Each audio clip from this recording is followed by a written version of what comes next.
You are listening to the Box Office Artists Podcast.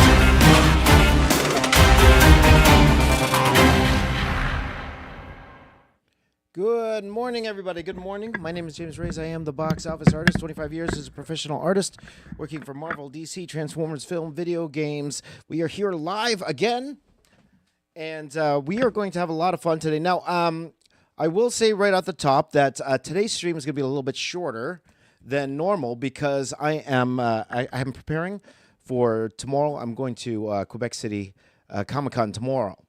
So I'm leaving early, so I still have a lot of things to prepare, which means that I don't have as much time as I would like to for the stream. So I won't be doing the fast draws today, so my apologies to those of you who love the fast draws. Trust me, I love them too. I absolutely love the fast draws too.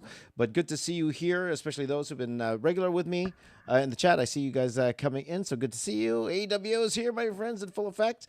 Also, yesterday, I know that we talked about me doing the Youngblood cover yesterday. I was thinking about doing that, but then I realized the time, and I know with that Youngblood one, I might need some more time than I was willing to do today. So I decided to change gears a little bit, and we are going to do a different idea today. I have this Batman blank cover here, and I thought, what if I just did a very detailed Bane as well? Because Bane did show up in the Batman animated series in the 90s. As you guys know, we are focusing on, we're going all in on cartoon properties now.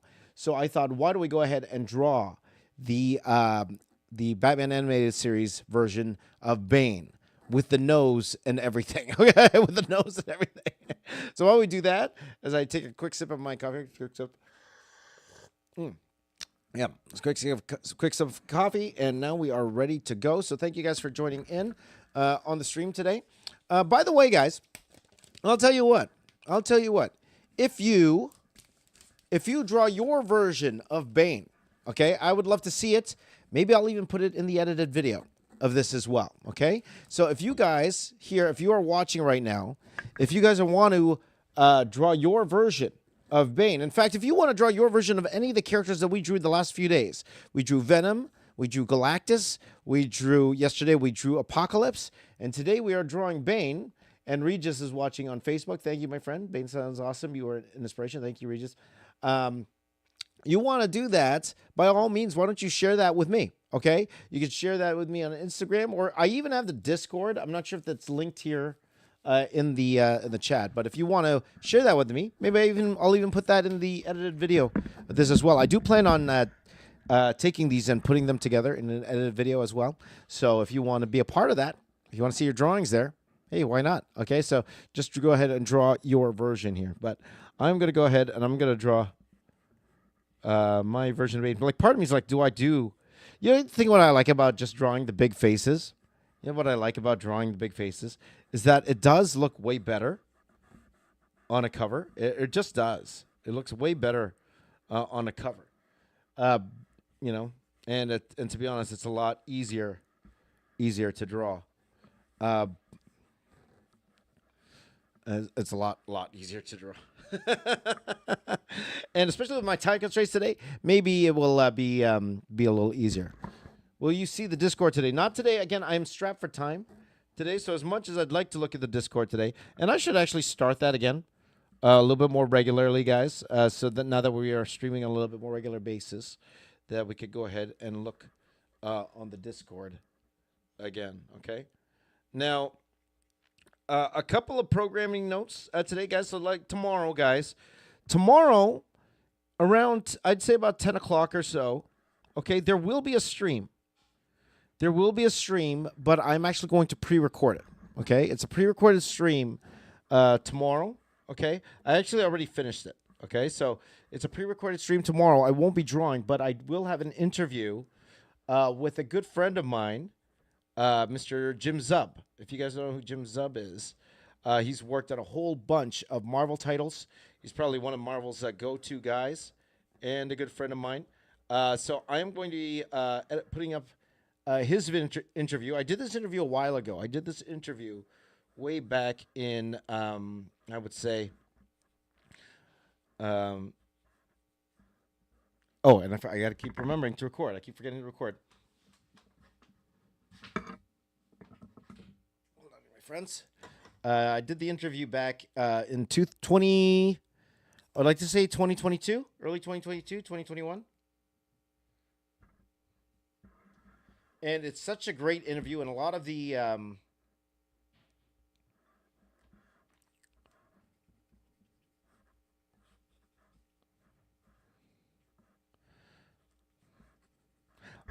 what he says in there really does apply today. So if you get the chance, if you want to watch it live, and if I'm able to, because I am driving a lot tomorrow, but if I am able to, I might head into the comments section while that's playing, and then hang out with you guys if you want to watch it with me. Maybe we could watch it together. Okay, maybe that's something we could do together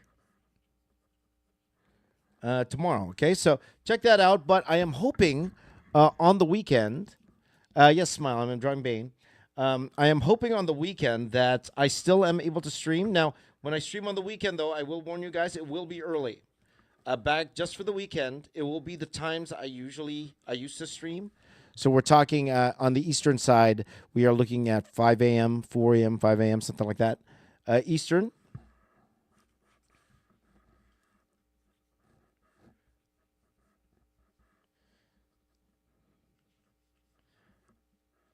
Something like that. So I'm hoping that when I stream, I will be working on commissions from the con then. But if not, I have other things I could definitely work on as well, or I could do some more sketch covers. So we will see how that goes first, okay? So with that in mind, my friends, why don't we go ahead and I'm going to talk about today's topic. All right, and we are going to get into the actual podcast version itself while I'm done this particular talking here. That's not a bad idea. Asano wants me to draw either Kakuma or M. Bison. I could definitely do that tomorrow. Actually, might not be a bad idea for sure. But just bear with me, my friends. Let me get my podcast topics here. And then we are going to go ahead.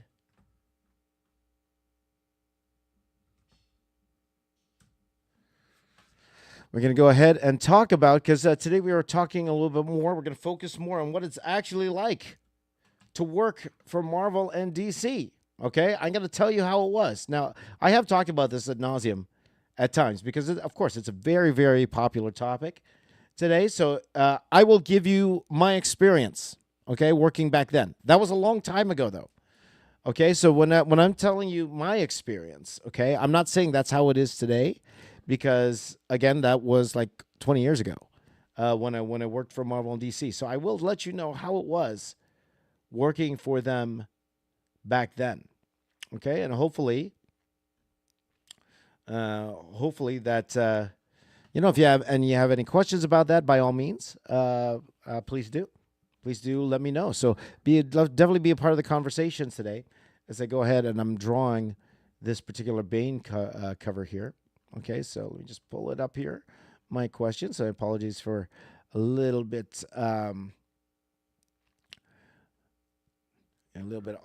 here. There you go. Okay, so let's talk about it. All right. So you guys know I've worked on a few things. I worked on Hulk. I worked on. I'll say the characters. I worked on Hulk. I worked on the Fantastic Four. I worked on the Justice League when I was working with. On my Wonder Woman issues because the Justice League appeared. And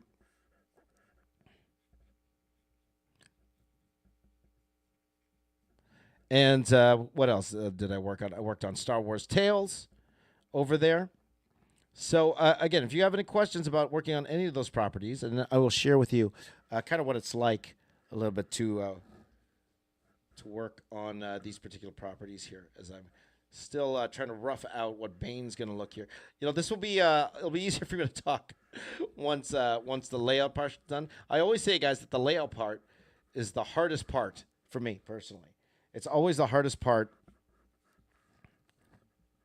when working on a piece right now. So let me just do a couple things.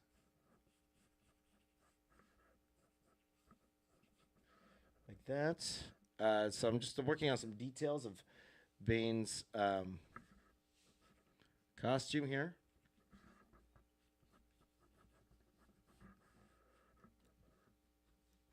And there you go. Okay, so let's head over to question number one, my friends. Now, question number one. Will I draw Nikado avocado? That's not the real question number one. But probably not. Probably not. I don't know. He would fit in the 2020s, right? That would fit in the 2020s. But there you go. So, hello, Victoria wants me to draw Jeff the Shark from Marvel Rivals. I have drawn it before. Check out my Marvel Rivals video, Victoria, if you haven't seen it already. But that's definitely one of my favorite drawings. Okay, so question number one: what are the rules when drawing characters like Spider-Man and Batman? Okay, that's a fantastic question. Like Spider-Man and or Batman or any known comic book commodity. Okay, so a couple things you need to realize whenever you're working on these properties is that these are characters that people know. These are characters that people love, and they have a specific look. People know not just how they look, they know their personality, okay? They know how they would act, okay? And they should always have that overall feel of those characters, okay? No matter who draws it, okay? It doesn't matter what style you have, they should feel like these iconic characters here. So you got to be very careful.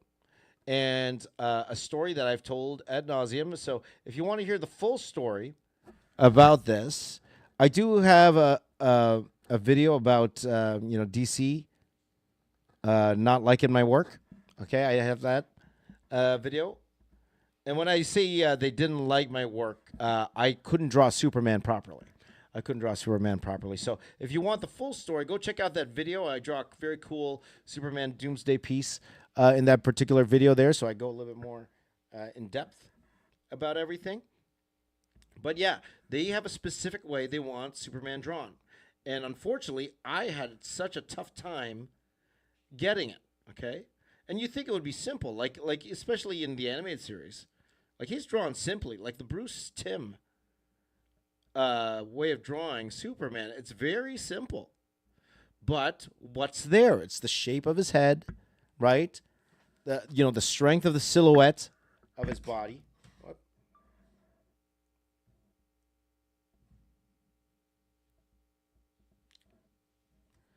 Like all of that matters, okay? And then I just couldn't get the face right. I had a hard time getting the face right. Again, I don't blame DC because I look at it now.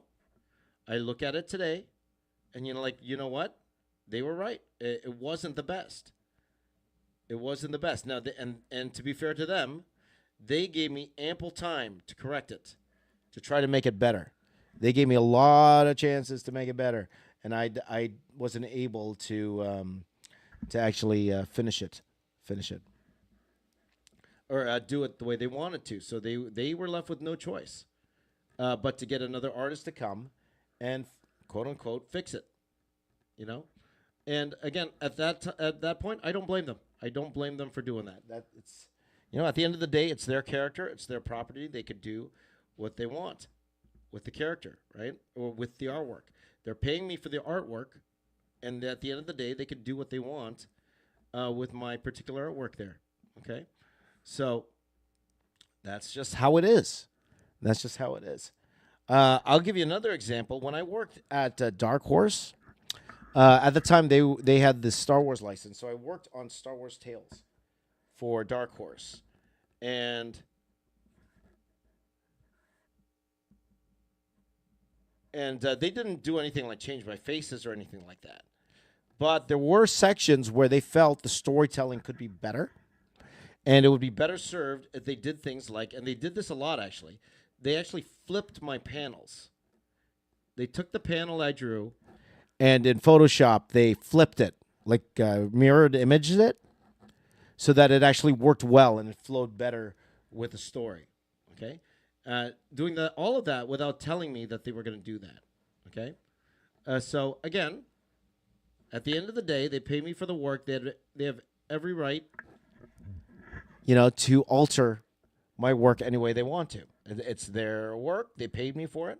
It's not like they didn't pay me for it. They paid me for it. And that's what they did. That's what they did. So things like that can happen. Things like that can definitely happen, okay? So I'm just taking a quick look here if there's, because there's a couple things I want to add, and I want to see if, let's see here. Yeah. So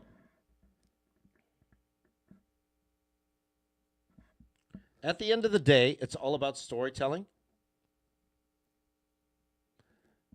When you draw a comic book, okay, and I mentioned this all the time, guys, it's not about storytelling. It's not just about the pretty pictures. Of course, pretty pictures matter. Of course they do. Of course they matter. However, what's even more important is that the story is told properly, and that's what comic books are. It's a storytelling medium. So your storytelling has to be correct. The way you lay out the panels, all of that matters, okay? All of that matters. So if it's not laid out properly, they will come back at you and then ask you to change things because they have every right to. Okay, then that comes with dealing with criticism. We touched a little bit upon that yesterday about dealing with, and that's in this case it's not haters, it's notes from a client. It's notes from a client. Marvel, DC, they're clients. Okay, you will work for them. They don't work for you. They don't work for you. So with that in mind. They have every right to say, hey, you need to change this panel. Hey, this panel doesn't work. Hey, this character, can you fix this here and there? They have every right to do that. And you take those comments and you improve it and you make it better because that's your job as a comic book artist. So now I will say, because I have worked in other industries, comic books are the least amount of people that do that. Okay, when you work in film, it's even worse. It gets worse. Okay, the what's called the comments from clients, all of that. Sometimes it can even get ridiculous. It can get ridiculous sometimes when you're working in film, where they're asking you to move things like a little bit over to the left and a little bit over to the right. There's a lot of memes about that too. If you look online, there's a lot about memes about working with clients, and you see them move the chair to the left. No, move it to the right. Move the chair to the left, move it to the right. That's real, man. That's real. I've experienced that. That's real. In comics, that can happen, but it definitely doesn't happen as often. And the reason it doesn't happen as often is because at the end of the day, they have a deadline too. We have deadlines. They need to get these books out on time. So unless it's really egregious, okay, really wrong what you did, okay, they're really not going to call you out on it unless it just really is not working. So that really tells you how bad I drew Superman at the time for them to actually tell me to keep redrawing his face. Okay, so that happens. That definitely happens. So yeah. Yeah. So yeah, that's what it's like in terms of getting comments from them, but and in terms of getting the characters right, because at the end of the day, you're drawing their characters, okay? And the thing is, this was your dream. This is what you wanted to do. You wanted to draw Superman. You wanted to draw Batman. Well, you get the chance, but you got to do it their way. Okay, you got to do it their way. Of course, you got to do it. That's their character. Okay, so that is what it is. Okay, let's go to the second question here. Can you ever go off model when working with big brands? Okay, the answer is you do have your own personality. You can do your take. You can do your style. Of course, that's why they hired you, because of your style. But there are things that you cannot do, and I'll give you an example. The way I drew Batman, and I mentioned this before again, I tried to draw Batman the way Alex Ross draws Batman. For those of you who don't know the way Alex Ross draws Batman, and Alex Ross can do whatever he wants. He's Alex Ross. Okay, he can do whatever he wants. Alex Ross is a prolific painter, one of my favorite artists of all time. He drew Batman with pupils. So when I drew Wonder Woman, I drew Batman with pupils. and they didn't like that. They ended up editing the pupils out of the drawings. Okay, and I get that. Okay, that's fine. You know, again, it's one of those. It is what it is when it comes to that. So again, it's their character. They could do whatever they want with it. So you can go a little bit off model, but you know the major details can be there. Like for example, like you could always add. You could add as many muscles as you want, no problem. Like when it comes to costume details, like for example, you see here, I'm going a little bit off model here.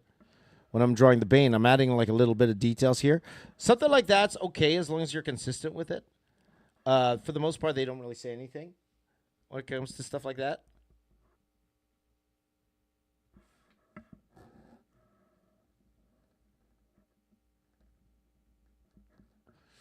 So definitely, there is, you know, can you take liberties with drawing the characters? You could try. But at the end of the day, don't be surprised if they ask you to change it back.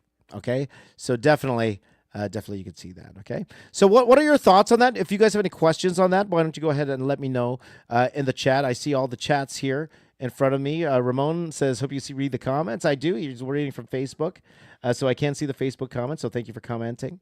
There you go. Is it more traditional or digital, or is there a lot of back and forth? These days, there's a lot of both. Digital and traditional, for two reasons. Number one, digital is faster for some artists. For me, it's not necessarily. Let me take a sip of coffee here. It's not necessarily faster for me. Because you guys know, I like to add the details and stuff, right? But for some artists, it's all way faster.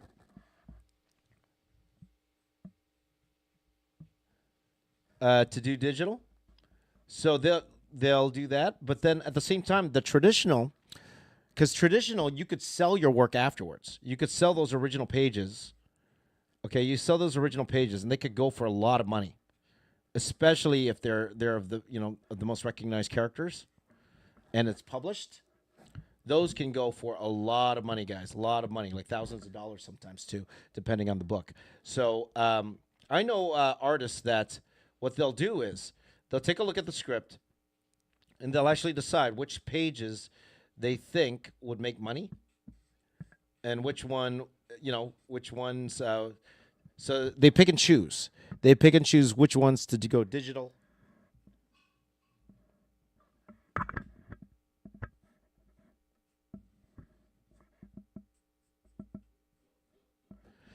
They pick and choose which ones to go digital with and which ones to go traditional with. So it's a combination of both. Because at the end of the day, these days, guys, it's not like what it used to be. Like, of course, the traditional assembly line of artists to create a comic book is there. When I say assembly line, what's the assembly line? Of course, you have your writer, and then you have your penciler, then you have your inker, then colorist. Okay, sometimes the penciler has a background artist. They'll have a background artist. Sometimes they have a guy who just does the layouts. So you got a guy who does the layouts, and then you have the pencils, and then the background artist and the finishes. But these days, guys, the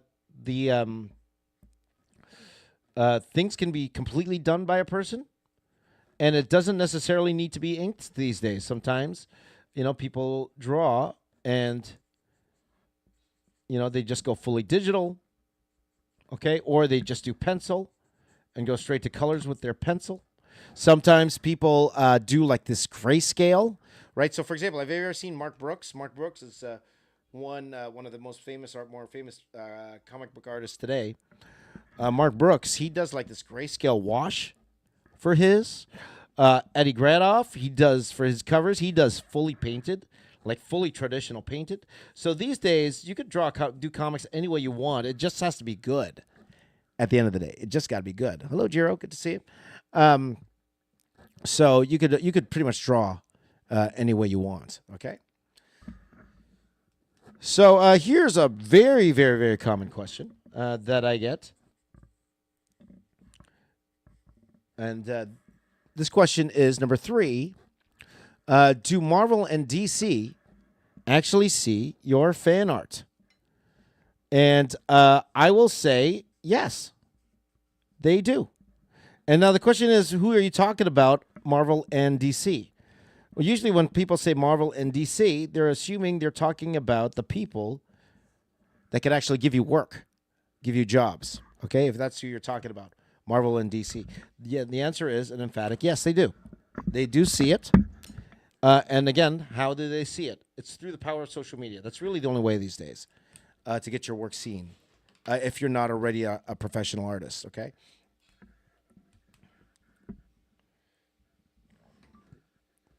So, let me tell you, that's pretty much how I got my Hulk job. Okay? Now, usually, and I said this before, usually if a company is willing to take a risk, okay, because it is a risk, guys, it is a risk. I mentioned yesterday about how you are competing with not just amateur artists here when you're trying to get a Marvel or DC job. You're competing with 10-year veterans, okay? People with experience, because they're going after the same job you are, okay? They want to draw Spider-Man too. They want to get a regular Marvel good job too. So you're not just competing with amateur artists. You are competing with the professionals as well. Okay. The times that they actually take a risk, okay, because these editors at the end of the day, they just want the book to come out on time. They're trying to save their own jobs. That's their job, to make sure this book comes out on time. So the time that they will risk their job and their reputation on somebody new is when their back is against the wall and they have to. They gotta, okay? They have to. So in my case, for when I got my first, started to get regular work from Marvel, at the time, they had this book, Hulk Destruction, and the artist, I don't know if he fell behind, or I don't know if he, he was pulled to other projects. I don't know the situation, but they needed an artist like immediately, like right away. And what happened was the editor of the book saw an image I did of the Hulk online. Okay, so this is an instance where he didn't look at my sequential art. He saw an image of the Hulk I did online. And then he messaged me and asked me if I could work on Hulk Destruction immediately. I got that. Whoops. I got that job because he saw fan art of mine, of the Hulk. Okay? Now, again, does that happen all the time? Not as much. I was very lucky to get that opportunity.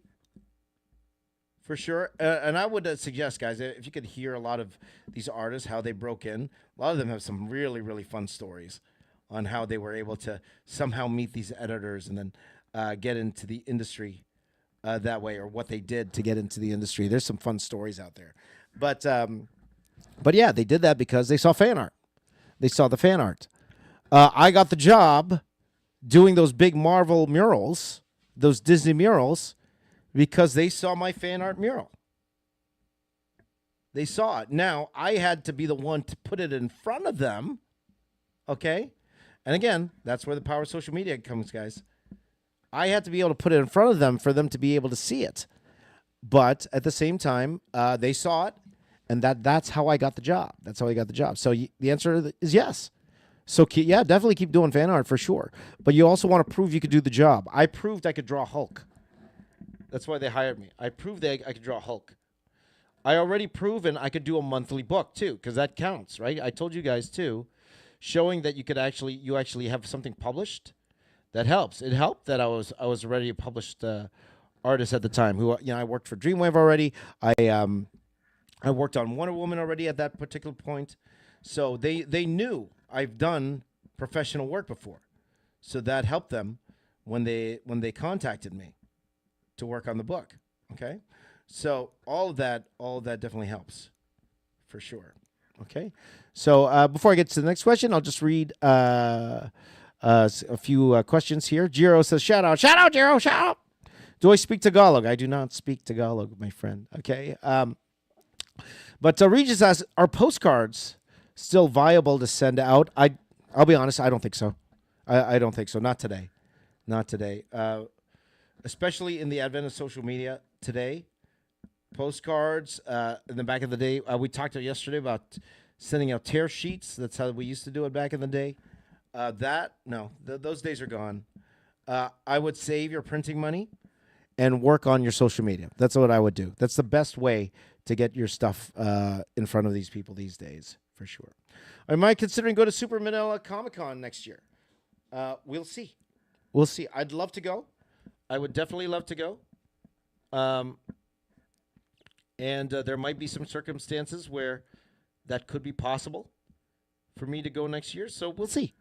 So I can't give you a hard yes or no. I haven't been invited. But I'd love to go. I'd absolutely love to go. I love going to the Philippines. Last time I was in the Philippines was last year. I think I was mostly in the Manila area or the Quezon City area last year. So hopefully next year we'll see. So there you go. So here's a fun question here. Number 4.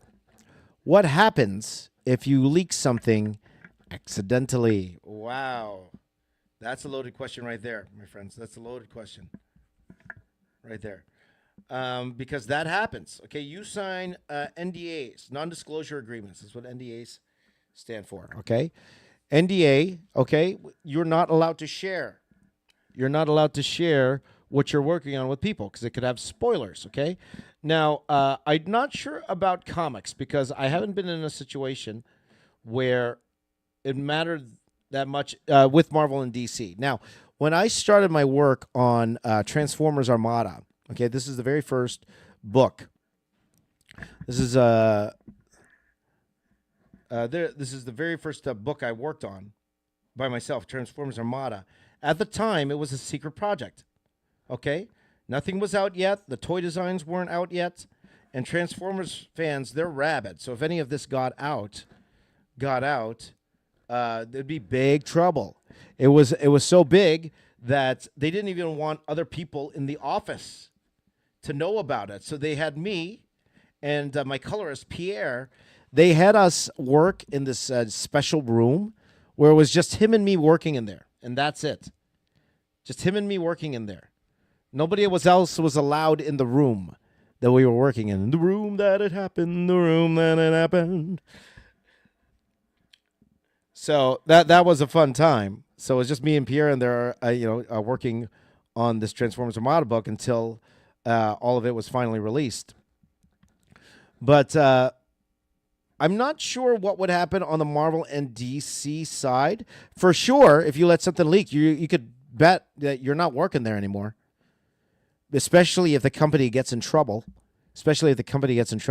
Like I've seen this more in the visual effects space.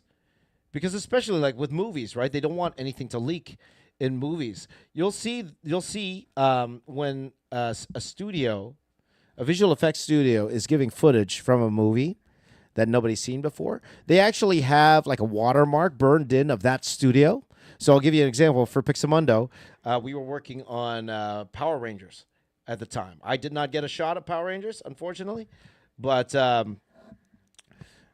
we got these shots of Power Rangers. So to watch this footage, they had these big watermarks. It said PXO on it. So that if this piece of footage leaked to the public, the producers, they know exactly who leaked it. And then that's big trouble. Huge trouble. Lawsuits, guys. Lawsuits. I will tell you about this one time. We got to work on this particular... I won't go into full detail. I think I did tell the full details, but we got to work on this very cool project in the visual effects world. And the reason we got it was because the visual effects company that originally had it, one of their artists put his work online. That's insane. He's crazy, man. That was crazy. And they got in huge trouble. That particular artist got blacklisted. He could no longer work in the industry. It was just dumb, And the company, they lost the project, and the project went to us. So lucky for us, we got to work on it. That's why you'll notice, like a lot of these movies, they have code names. You notice that, right? They have code names, right? So they'll have, for example, I'll let you know the one Fantastic Four was called. Oh, what was it called again? Something Street. Oh, I can't remember off the top of my head. Like when we worked on Fantastic Four, it was called something Street. So when we talk about it, we talk about it with the code name. We don't call it, are you working on Fantastic Four? You say, no, were you working on the Street movie? I forgot what it was called. But that's what we did back in the day. That's how we did it to avoid, accidentally working on it. And this, I remember this particular project we worked on, it was called Electric Sheep. That's what we called it, Electric Sheep. So when we talked about working on it, he said, how's Electric Sheep going? Are you done those shots for Electric Sheep? That's how we talked, so that nobody would know about, the project we were working on. So that's some fun facts that we used to do back in the day. So how does it work in comics? I'll be honest, I'm not sure because I wasn't in a situation where that happened, but you could totally see that in comics, especially if, there's a big spoiler or something's happening there. But I will say, if you leaked it intentionally, you could expect not to work for that company again because you definitely lost their trust. You definitely did. Like unless like you're just like this big star, like like these stars, like unless you're like Tom Holland, leaking something huge, But if you're on lower on the totem pole, as they say, and then you leak something, yeah, that could mean your career. So that's it. Yeah. So number 5, are studios as strict as people think? Okay, that's an interesting question there. I guess it doesn't. It depends what you mean by strict. I would say it's a lot, like I mentioned before,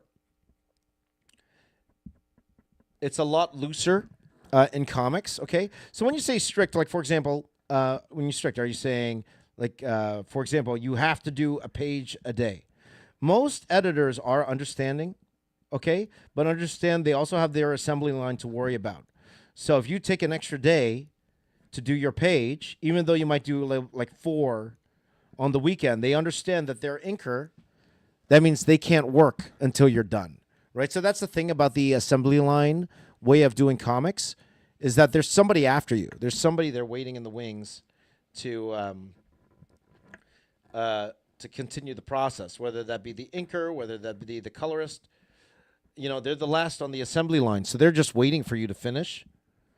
So they can be strict in terms of, okay, you got to get this done. Where are these pages? Stuff like that. Okay, but that is what it is. So next question here. And by the way, if you guys have any questions concerning the topic, okay, I see questions in there, but it's not concerning the topic, but we are going to stick with the topic here. Okay, about working for Marvel and DC. Okay, if you have a question about the topic, by all means, let me know, and I will be happy to answer those. Okay, now, when it comes to have I ever had my work rejected by Marvel DC, I think I covered that earlier. But again, that's all comic companies, right? All companies will tell you to redo things. They will tell you to redraw things if it's necessary, okay? Because they have to be.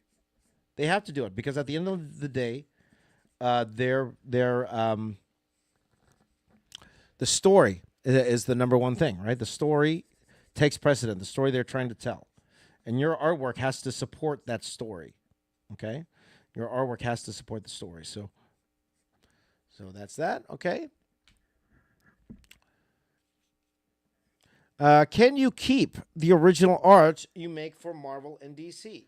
The answer is yes, okay? But remember that if you do everything yourself, okay, absolutely, everything belongs to you. That's fantastic. Everything belongs to you, okay?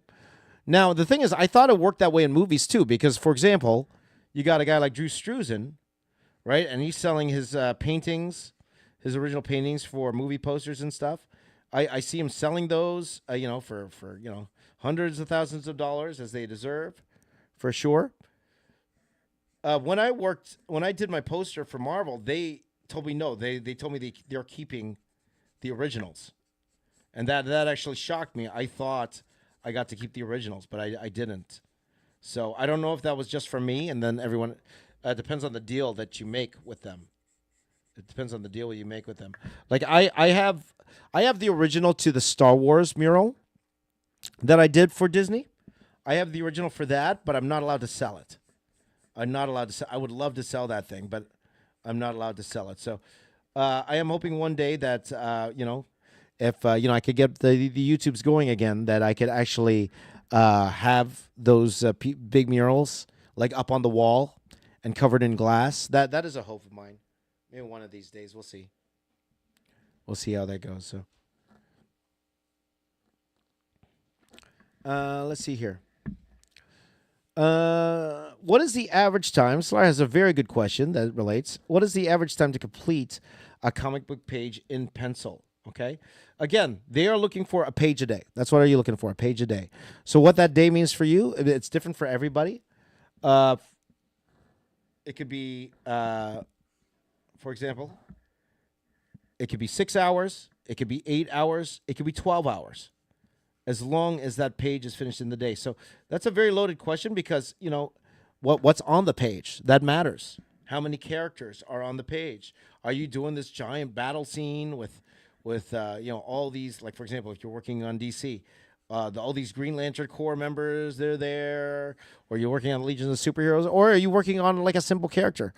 You're working on a big Jeff the Shark splash page. Okay, if you're doing that, that shouldn't take you that long. So so it all depends. It all depends, Slar, but that is your quota. You need to finish it in a day. So I will say that most comic book artists, they don't do everything they want to on the page. Most don't. Usually they want to do more.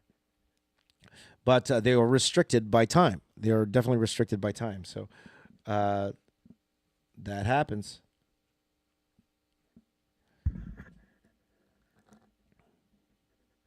So I definitely was part of that too. That happened to me too. There's a lot of times where I wanted to add so much more to the page, and I just didn't have the time to. Okay, because that's how it was. I think I should have made the face bigger. But okay, it is what it is.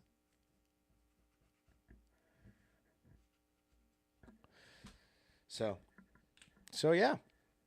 Hello, Juan from Nicaragua. Good to see you, my friend. So another question.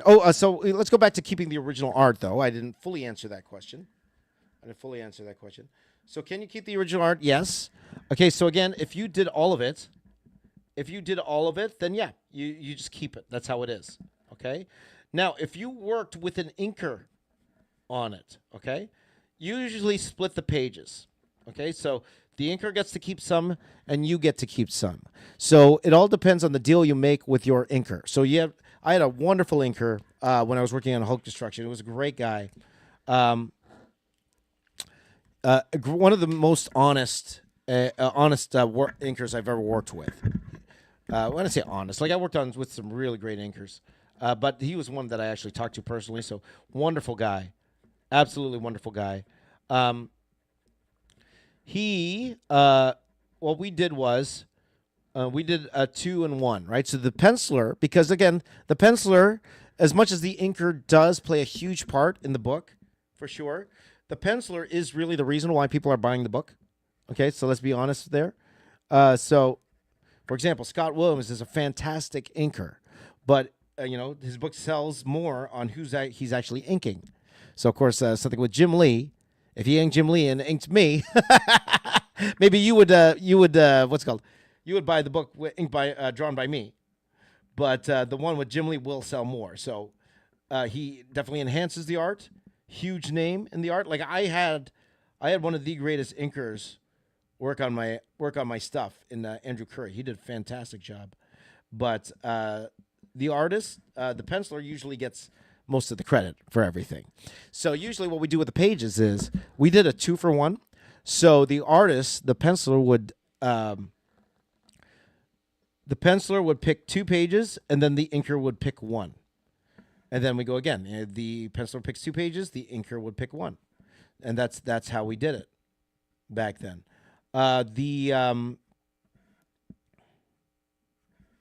What's it called?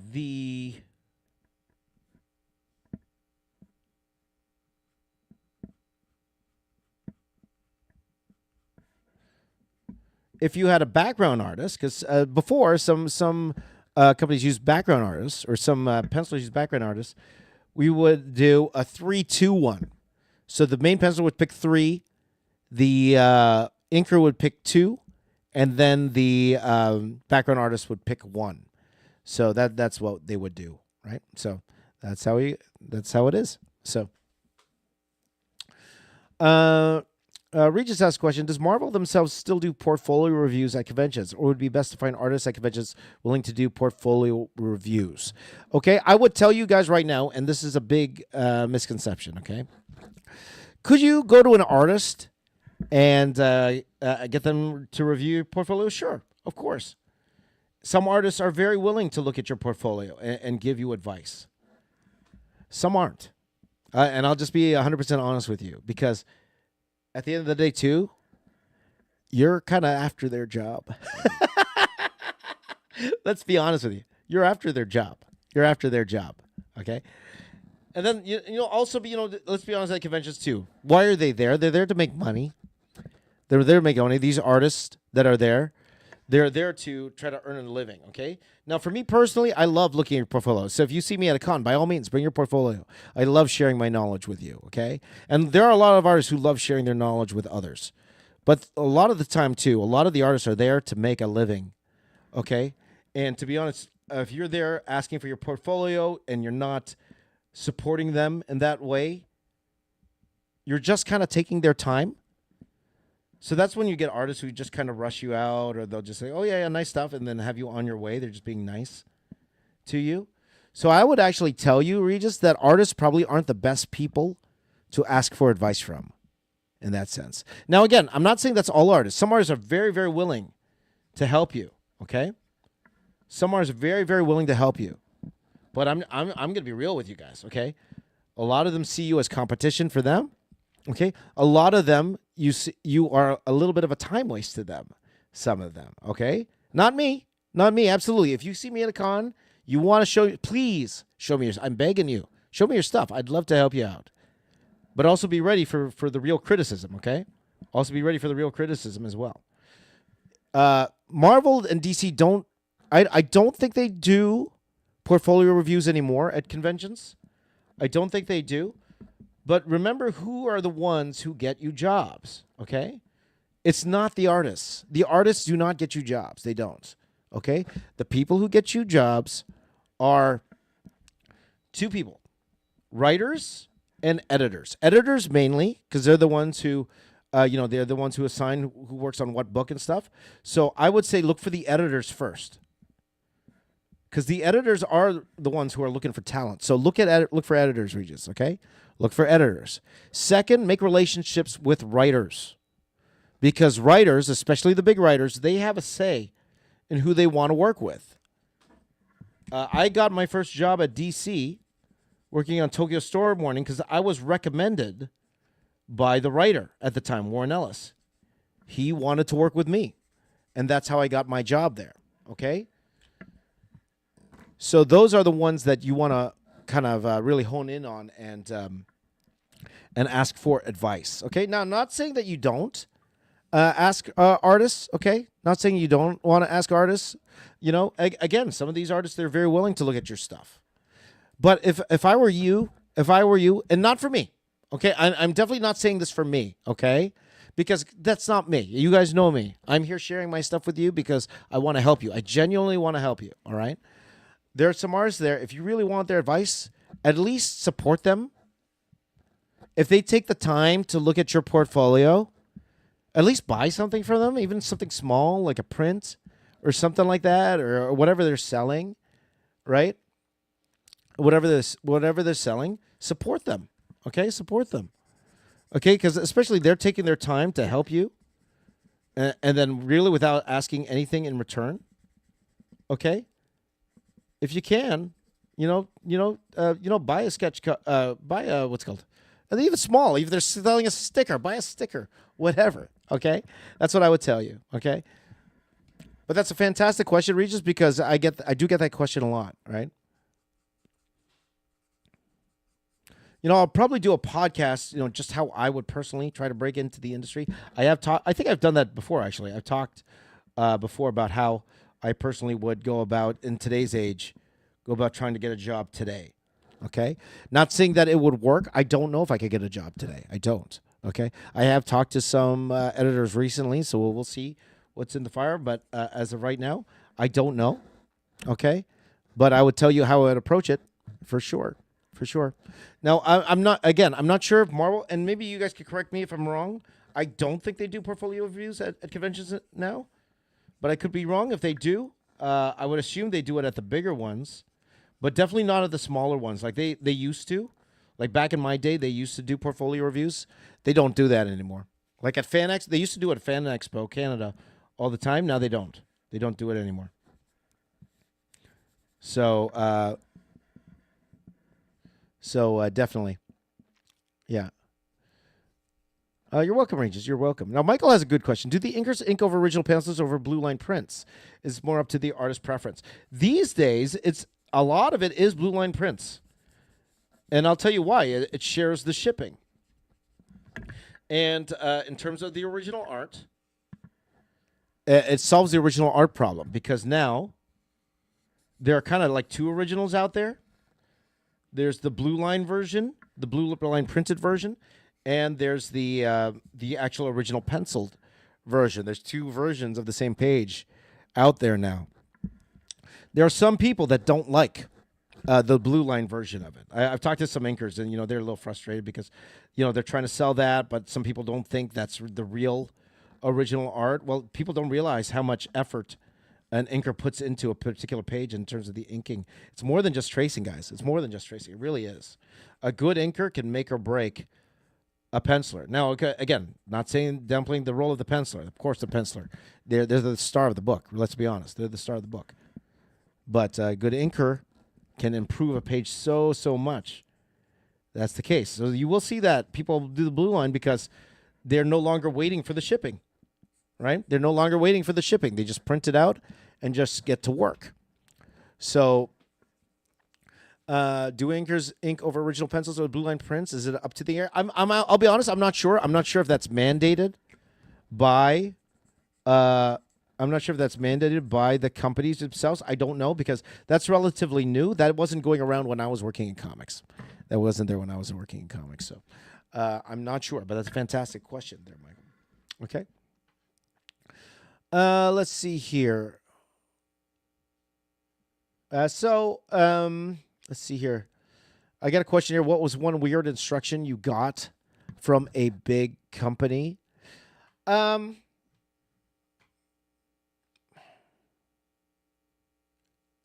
think nothing too weird. Like I've told you guys my experiences already. I guess some of them could fit into that category, but I wouldn't say anything weird if that was the case. So yeah. So we'll just leave it at that for now. So I'm not sure. Hold on, my friends. I'm just pulling up some more reference here. Okay, just bear with me.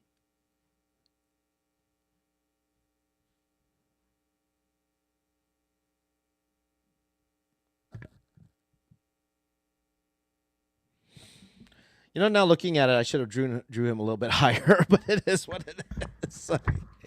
Okay, guys, it is. We're coming up to the hour. I only wanted to go an hour, but I think I'll stay till the line art's done. Okay, so if you guys have any questions, by all means, please do let me know. I'd love to know your questions. If you have any questions about working for Marvel DC, please do let me know, and I'd love to answer all of your questions by all means. Okay. Let's see. Seeing all those pencil lines and X for black ink looks good though. Yeah. So for those of you who don't know, when an artist, to save time, especially they know they're inking it, their work's being inked, they will do like where these big black marks are. They'll do like little X's. They'll do little X's, and that tells the inker to fill that in black. It's a time saver. It's a huge time saver. So,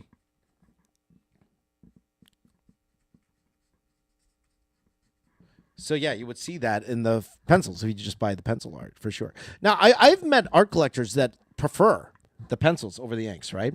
Just pencils. I had a friend of mine. Again, I call him a friend. Like he got a few commissions from me at Fan Expo Canada, and he wanted everything to be just pencil, pure pencil, and nothing else. Pure pencil. So I went to the challenge, and it's tough, man. I forgot how hard it was just to draw just in pencil. I forgot because it's been a while. But also, when you work in pencil, you usually doing like blue line. You blue line the sketches, and then you work on top of that. That's usually how it goes.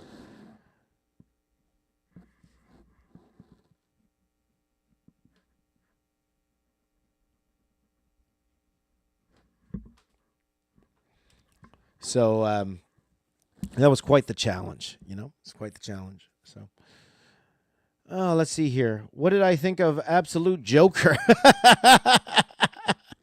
Different. Definitely different, my friend. They're definitely different. Pretty crazy. Like I haven't been picking up the Absolute books, so I do have. I think I have Absolute Superman. I have a sketch cover for Absolute Superman, so I will probably try my hand at drawing that. But maybe I should get a Batman one. I bet you I could draw that pretty well, though. I could draw that Absolute Joker. If you guys haven't seen that before, if you don't know what we're talking about, Google Absolute Joker. And some of the people think it's an absolute joke. There you go. For the most part, that's what I like, the pencils. That's because I don't ink yet. I still have to learn with my pencils. Absolutely. Absolutely. And a lot of the skills that you have with the pencils, you could, you carry over to the inks, too. For sure.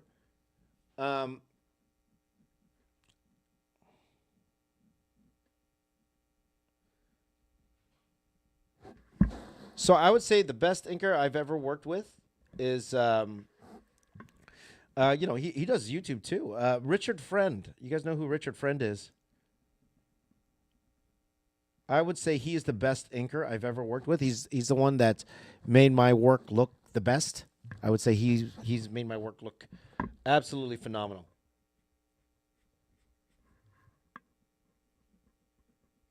But again, shout out to Andrew Curry as well. John Dell, who worked on what's it called, my Fantastic Four. When I worked on the Fantastic Four, the Invisible Woman issue I worked on, he did a fantastic job on my pencils. He did a great job.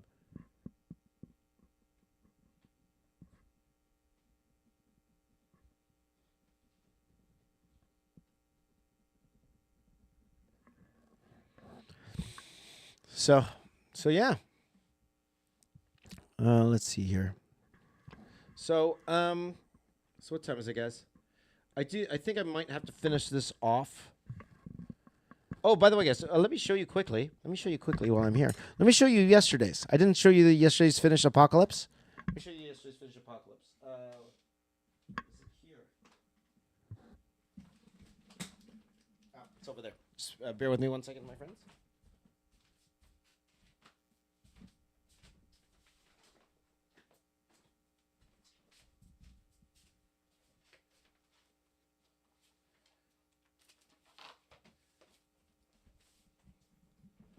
Okay, this is the finished Apocalypse.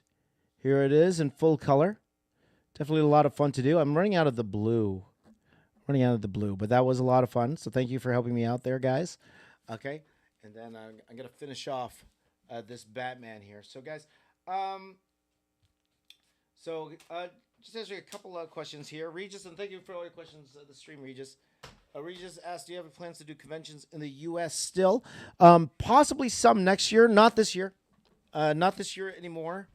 But next year, definitely a possibility. I'm probably going to do like some more international ones next year. And then the year after that, it's whoever's going to have me. Whoever's willing to pay to have me. If that's the case.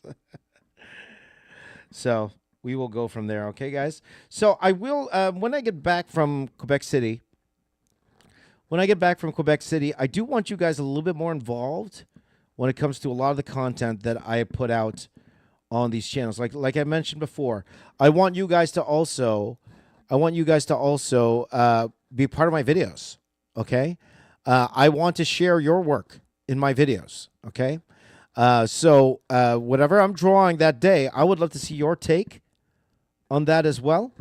I would love to see your take on that as well, and then maybe I'll even put it in the edited video, if that's the case. We'll put that in the edited video as well. Okay, so if you're an artist, you want to share your work, be a part of the community, be a part of my videos as well. Join the Discord for sure. We will get back to the Discord again, guys. Probably next week. We're gonna probably look at the Discord a little bit more. Okay, if you want to draw along with me, and I can see your versions of these characters too, and we're gonna bring back this channel together. Okay, we'll do it together, guys. All right, guys. I think that's it for this stream today. Again, a shorter stream today, just because I have to prepare for the con tomorrow. So I'm leaving tomorrow. So tomorrow's stream, once again, there will be a stream tomorrow, but it's a pre-recorded video. Tomorrow, it is me talking to a good friend of mine, Mr. Jim Zub, professional comic writer, known for a lot of his Marvel work. He's one of Marvel's go-to guys for sure.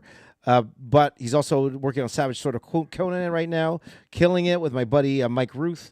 They're a fantastic team, and they're doing amazing over there. So check out Savage Sword of Conan in stores right now.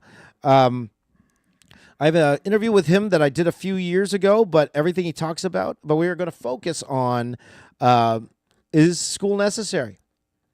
Because he is a college professor, or he was a college professor. He's taking a little bit of time off now, but he's a college professor. So if anyone knows about schooling, definitely it's a great one for you guys tomorrow. So make sure you check that out. Okay, make sure you share all the videos. Today, I am putting out a video at 6 p.m. Eastern Time. It is a Lobo video.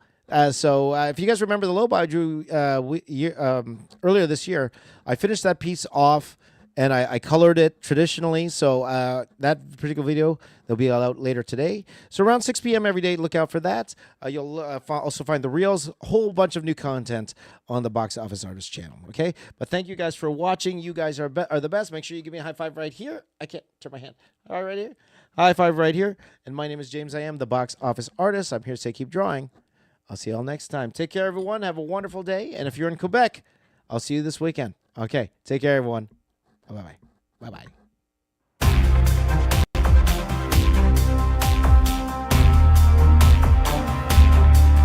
You are listening to the Box Office Artist Podcast.